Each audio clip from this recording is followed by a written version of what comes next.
10 de mayo de 1940, Segunda Guerra Mundial, Países Bajos. Alemania invade Holanda. Las fuerzas aéreas nazis, la Luftwaffe, emplean paracaidistas con el objetivo de capturar puntos estratégicos clave, permitiendo el avance de las tropas terrestres por todo el país. La invasión se intensifica tras el bombardeo aéreo de Rotterdam, el cual culmina el 14 de mayo con la destrucción de su centro histórico.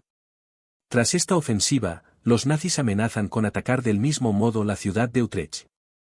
Sin embargo, para evitar una mayor catástrofe, las fuerzas holandesas se rinden un día después. Como consecuencia de esta rendición, los nazis comienzan a ocupar todo el país, imponiendo nuevas leyes antijudías. Su propósito es excluir a los judíos de la sociedad y limitar sus derechos vitales. Hasta 15.000 judíos, que huyeron previamente de la Alemania nazi a Holanda entre 1933 y 1939, vuelven a estar ahora bajo el dominio nazi. Uno de ellos es una adolescente judía, cuyo diario se convertiría en el más famoso del mundo. Ella es Anna Frank. Anneliese Marie Frank nació el 12 de junio de 1929 en Frankfurt, Alemania, hija de Otto y Edith Frank. Anna tenía también una hermana, Margot, 3 años mayor que ella. Las hermanas tuvieron una feliz infancia jugando casi todos los días en el jardín con otros niños de su barrio. Los Frank eran judíos liberales que vivían en una comunidad de ciudadanos de diversas religiones a las afueras de Frankfurt. No obstante, sus vidas cambiaron radicalmente cuando el 30 de enero de 1933, Adolf Hitler, líder del partido nazi, fue nombrado canciller de Alemania por el presidente alemán, Paul von Hindenburg. El régimen nazi comenzó rápidamente a restringir los derechos civiles y humanos del pueblo judío. Sus primeras medidas fueron la creación de campos de concentración donde se encarcelaron a todos los oponentes políticos, homosexuales, testigos de Jehová y otras personas clasificadas como peligrosas. Debido a problemas laborales y al creciente antisemitismo, Otto Frank decidió abandonar Alemania y trasladarse a Holanda. En septiembre de 1933, fundó una franquicia en Ámsterdam de la empresa Opekta, la cual comerciaba con pectina, un gelificante para hacer mermelada. Poco después, el resto de la familia se trasladó a Ámsterdam. Los Frank fueron solo uno de los 300.000 judíos que huyeron de la Alemania nazi entre 1933 y 1939. Tras las experiencias antisemitas vividas durante el mandato del Tercer Reich, la familia pronto se sintió como en casa en Ámsterdam. Las niñas se matricularon en escuelas holandesas y a pesar de los problemas iniciales con el holandés, hicieron nuevos amigos y se convirtieron en excelentes estudiantes, especialmente Margot. Mientras que las niñas parecían estar contentas con su nueva vida en Holanda, para sus padres la situación era más difícil. Otto tuvo que trabajar duro para sacar adelante su empresa y darle una mejor vida a su familia. Sin embargo, la situación económica de los Frank no mejoró hasta 1938, cuando Otto fundó una nueva empresa llamada Pectacon, dedicada a la venta al por mayor de hierbas y especias. Viendo el desarrollo de la Alemania nazi y su agresiva expansión, quiso montar un nuevo negocio en Gran Bretaña y trasladarse allí. Pero finalmente este plan no funcionó. La Segunda Guerra Mundial comenzó el 1 de septiembre de 1939, Anna Frank tenía tan solo 10 años cuando Alemania invadió los Países Bajos el 10 de 1940 mayo. La vida de los Frank, de nuevo bajo el dominio nazi, cambió por completo.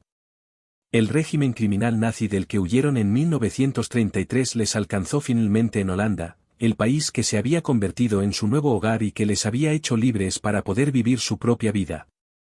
Los Países Bajos pasaron a ser un territorio ocupado por los alemanes. Los nazis no tardaron en empezar a introducir nuevas leyes antisemitas que restringían la vida y los derechos de los ciudadanos judíos.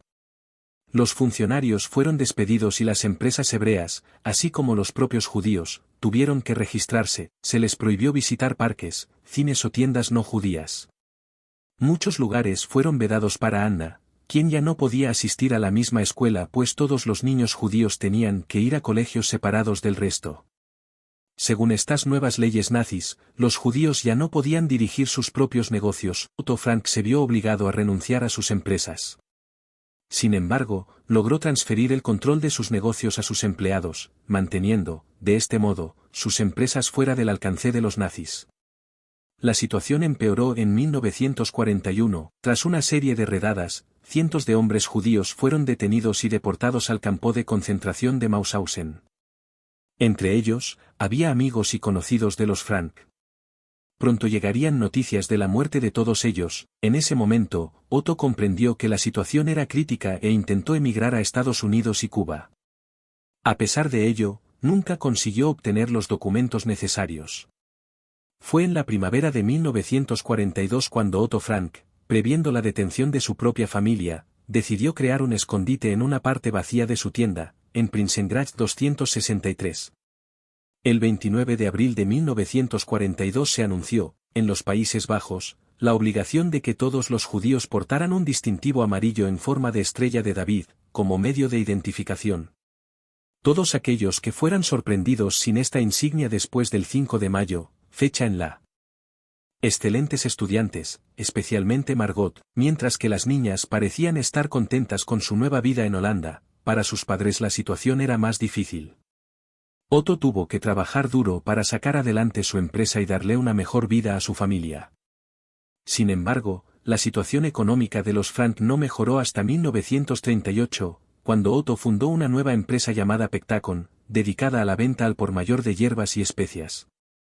Viendo el desarrollo de la Alemania nazi y su agresiva expansión, quiso montar un nuevo negocio en Gran Bretaña y trasladarse allí. Pero finalmente este plan no funcionó. La Segunda Guerra Mundial comenzó el 1 de septiembre de 1939, Anna Frank tenía tan solo 10 años cuando Alemania invadió los Países Bajos el 10 de 1940 mayo. La vida de los Frank, de nuevo bajo el dominio nazi, cambió por completo. El régimen criminal nazi del que huyeron en 1933 les alcanzó finalmente en Holanda, el país que se había convertido en su nuevo hogar y que les había hecho libres para poder vivir su propia vida. Los Países Bajos pasaron a ser un territorio ocupado por los alemanes. Los nazis no tardaron en empezar a introducir nuevas leyes antisemitas que restringían la vida y los derechos de los ciudadanos judíos. Los funcionarios fueron despedidos y las empresas hebreas, así como los propios judíos, tuvieron que registrarse, se les prohibió visitar parques, cines o tiendas no judías. Muchos lugares fueron vedados para Anna, quien ya no podía asistir a la misma escuela pues todos los niños judíos tenían que ir a colegios separados del resto. Según estas nuevas leyes nazis, los judíos ya no podían dirigir sus propios negocios. Otto Frank se vio obligado a renunciar a sus empresas. Sin embargo, logró transferir el control de sus negocios a sus empleados, manteniendo, de este modo, sus empresas fuera del alcance de los nazis.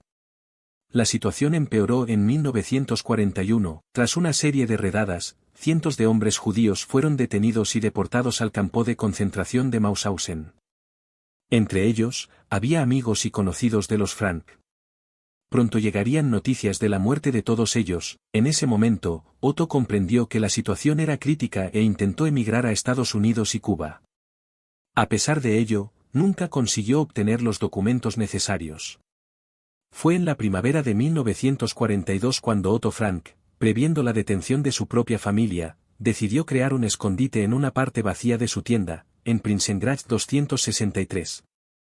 El 29 de abril de 1942 se anunció, en los Países Bajos, la obligación de que todos los judíos portaran un distintivo amarillo en forma de estrella de David, como medio de identificación. Todos aquellos que fueran sorprendidos sin esta insignia después del 5 de mayo, fecha en la que esta ley entró en vigor, eran arrestados y detenidos durante 6 semanas. La deportación sistemática de judíos holandeses a los campos de exterminio comenzó el verano de 1942, los transportes salían regularmente de los campos de tránsito de Westerbork y Vught. De los 140.000 judíos que vivían en los Países Bajos al comienzo de la Segunda Guerra Mundial, 107.000, incluidos niños pequeños, fueron trasladados, principalmente a Auschwitz y Sobibor en septiembre de 1944. De los 107.000 prisioneros judíos, solo 5.000 pudieron regresar después de la guerra. Antes de comenzar a esconderse, el 12 de junio de 1942, los Frank vivieron probablemente su último momento de felicidad. Anna cumplió 13 años y su regalo fue un diario, ese diario que un día la haría famosa y en el cual escribiría sus sentimientos y pensamientos durante los difíciles tiempos que se avecinaban. Menos de un mes después, el 5 de julio de 1942, Margot, la hermana de Anna, recibió una llamada en la que se le informaba que debía presentarse en un campo de trabajo de la Alemania nazi. Conociendo la suerte que corrieron sus amigos y conocidos después de ser enviados a estos centros, los Frank no dudaron ni un momento. A la mañana siguiente se escondieron para escapar de la persecución. La familia pasaría oculta 761 largos días. Tras 7 días refugiados en su escondrijo, a los Frank se les unió la familia Panpels, formada por Hermann, Auguste y su hijo Peter, de 16 años. Fue él quien dio un beso a Anna por primera vez. En noviembre también se les unió Fritz Pfeffer, dentista y amigo de la familia. Gracias al diario de Anna, ahora podemos saber cómo vivieron los Frank y las otras 4 personas durante más de 2 años, en un anexo secreto de un edificio de 3 pisos, al cual se entraba a través de una estantería giratoria. Todos ellos dependían por completo de 6 ayudantes. Estos colaboradores, que eran empleados y amigos del padre de Anna, proporcionaron comida, ropa y todo lo necesario a las 8 personas entre 1942 y 1944. Escribir ayudaba a Anna a pasar el tiempo. En él, la joven explicaba cómo era la vida cotidiana de los escondidos. Era fundamental guardar silencio, sobre todo a partir de las 8:30 de la mañana, cuando los hombres del almacén, situado debajo de la casa de atrás, empezaban su jornada laboral. Cualquier sonido podía levantar sospechas. Por la mañana, Anna se dedicaba a leer, estudiar y prepararse para el almuerzo. A las 12:30, cuando los trabajadores del almacén volvían a sus hogares para comer, algunos de los ayudantes subían a la casa de atrás para almorzar con las familias ocultas. Miepjes solía quedarse en la oficina para vigilar. De esta forma, los 8 refugiados podían ver otras personas y escuchar la Radio Orange, un programa emitido por la BBC en el que la reina holandesa Guillermina, la cual había escapado de las tropas invasoras alemanas el 13 de mayo de 1940, se dirigía a su pueblo durante la guerra desde su exilio en Inglaterra. Mientras, por la tarde algunos dormían la siesta, Anna escribía o estudiaba. Después, tomaban un café y a las 5:30, cuando los trabajadores del almacén volvían a sus casas, las familias podían salir de la casa de atrás y repartirse por el edificio. Preparaban la cena y se turnaban para ir al baño, tal y como hacían por la mañana antes de que los trabajadores del almacén comenzaran su jornada laboral. Sin embargo, la situación se volvió más peligrosa a partir de septiembre de 1942, cuando se crearon unidades especiales, compuestas por colaboradores holandeses que empezaron a cazar a los judíos escondidos. Se calcula que en ese momento, unos 25.000 judíos estaban ocultos en Holanda. 2/3 de ellos sobrevivieron, mientras que el resto fue traicionado y descubierto. Las 8 personas de la casa de atrás pertenecieron, tristemente, a este segundo grupo. A día de hoy se desconoce el motivo de la redada policial, pero el 4 de agosto de 1944, agentes de la policía holandesa, dirigidos por el oficial de la CSS Karl Silberbauer, fueron a investigar un chivatazo sobre judíos escondidos en las habitaciones del piso superior de Prinsengracht 263. Durante la inspección, el escondite fue descubierto y la familia Frank, junto con los otros judíos, fueron detenidos. Mientras Silberbauer les confiscaba los objetos de valor y el dinero, otros agentes, por orden de los nazis, vaciaron la casa de atrás, llevándose todos los documentos y los cuadernos que había en ella. Sin embargo, 2 ayudantes salvaron varios manuscritos de este lugar, incluido el diario de Anna. Desde una prisión de Ámsterdam fueron enviados al campo de tránsito de Westerbork. En los barracones de la prisión, los hombres y las mujeres eran separados. Otto tenía que trabajar durante el día, sin embargo, por la noche, volvía a reunirse con Edith, Margot y Anna. Al cabo de unas semanas, fueron enviados al campo de concentración de Auschwitz-Birkenau. Su tren fue el último en salir de Westerbork con destino a este campo de exterminio, situado en Polonia. El viaje en tren duró 3 horribles y largos días, durante los cuales Anna y más de 1000 personas fueron hacinadas en vagones de ganado. Había poca comida y agua. Además, solo tenían un barril que usaban como retrete. Al llegar a Auschwitz, los médicos nazis comprobaron quién podía realizar trabajos forzados, pesados, y quién no. Unas 350 personas del tren que transportó a Anna fueron llevadas inmediatamente a las cámaras de gas. Mientras Otto fue conducido al campo para hombres. Anna, Margot y su madre Edith fueron enviadas al campo de trabajo para mujeres. Después de la guerra, los supervivientes las describieron como un trío inseparable.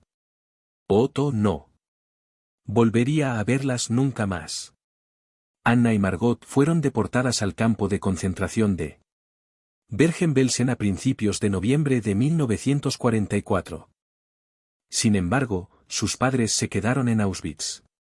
Pocos meses después, el 6 de enero de 1945, 3 semanas antes de que el Ejército Rojo liberara el campo, Edith murió por debilidad. Tras contraer diversas enfermedades. En Bergen-Belsen, Anna se reunió con su amiga Nanette Blitz, quien sobrevivió al Holocausto. Posteriormente, Blitz declaró que su amiga estaba calva, demacrada y temblorosa. Asimismo, explicó que Anna no quería seguir viviendo, ya que creía que sus padres habían muerto. A pesar de ello, Anna también soñaba con escribir algún día un libro basado en su diario. Las condiciones sanitarias en este centro eran terribles. No había agua para lavarse y apenas la había para beber y cocinar. Entre enero y marzo de 1945, se produjeron las conocidas marchas de la muerte desde otros campos de concentración. Un tercio de los presos que llegaban en transporte a Bergen-Belsen ya estaban muertos. De los supervivientes de estas deportaciones, casi el 80% tuvieron que ser traídos en camión desde la estación, pues estaban demasiado debilitados y enfermos para caminar. En una ocasión de un transporte de 1900 prisioneros, más de 500 llegaron muertos. Los reclusos apenas recibían comida durante las marchas de la muerte. Tampoco se les alimentaba cuando llegaban al campo.